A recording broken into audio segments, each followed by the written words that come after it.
राधे राधे भक्तों, सभी के मन में ये प्रश्न है कि इस बारी मकर संक्रांति किस दिन मनाया जाए, 2026 में 14 जनवरी को या 15 जनवरी को,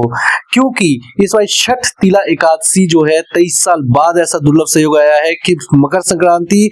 और एकादशी एक ही दिन पड़ रहे हैं। ऐसे में संक्रांति किस दिन मनाया जाए ये बहुत लोगों के मन में पसंद है। क्योंकि चिरवा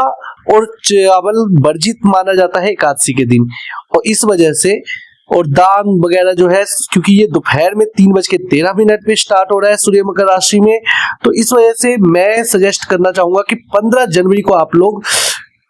मकर संक्रांति को मनाएं, क्योंकि सुबह का आप दान कर सकते हैं, स्नान कर सकते हैं, और उस दिन आप चिरवा, चूड़ा, चावल जो भी आप खाना चाहे और दान करना चाहे दोनों चीज दे सकते हैं। तो 15 जनवरी को शुभ रहेगा आप लोगों के लिए। राधे राधे।